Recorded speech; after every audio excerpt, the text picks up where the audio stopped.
મિત્રો આજે તારીખ થઈ છે 18/5. પપૈયા પ્લાન્ટેશન કરેલું છે 10/4. એ મુજબ તમે જોઈ શકો છો મિત્રો, એક હરોળમાં પપૈયાનું વાવેતર કરેલું છે,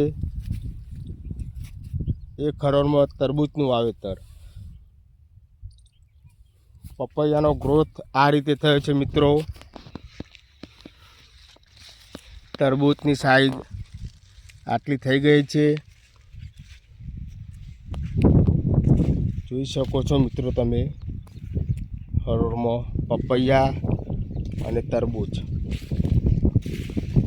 ફ્રૂટ, તરબૂચનું ફ્રૂટ આ રીતે લાગેલું હોય છે.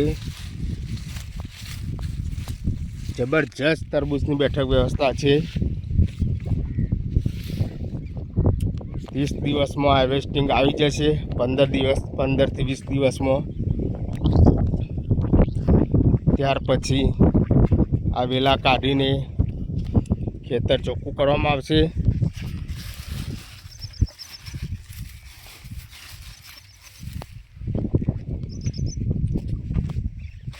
મિત્રો જોઈ શકો છો તરબૂચ આ રીતે ગ્રીનરી છે. પપૈયાનો સ્ટમ્પ અને સાઈઝ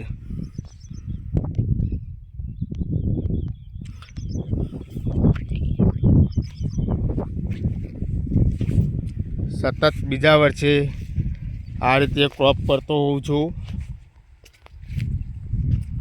પહેલા વર્ષે આ રીતે જ આપણે કરેલું હતું પપૈયા અને તરબૂચ.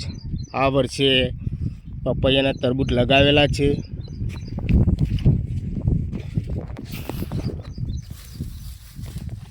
તરબૂચની સાઈઝ, બેઠક વ્યવસ્થા સારી છે. અને પપૈયા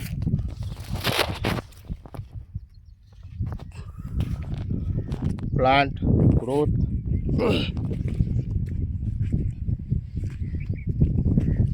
દરેક હરોળમાં તમે જોઈ શકો છો મિત્રો.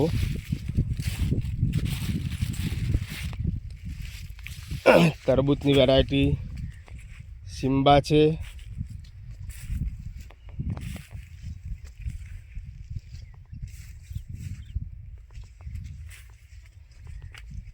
આવી ડબલ મિશ્ર પાકની ખેતી કરશો તો તમને અચૂક ફાયદો થશે.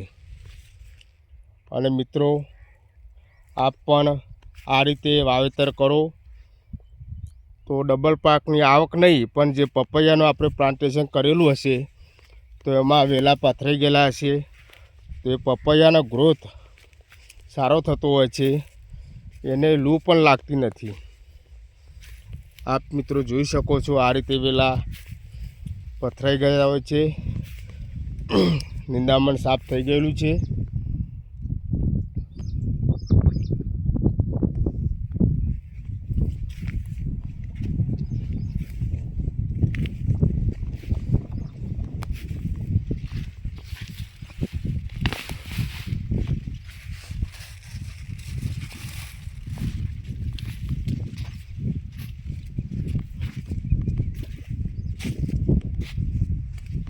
Thank you.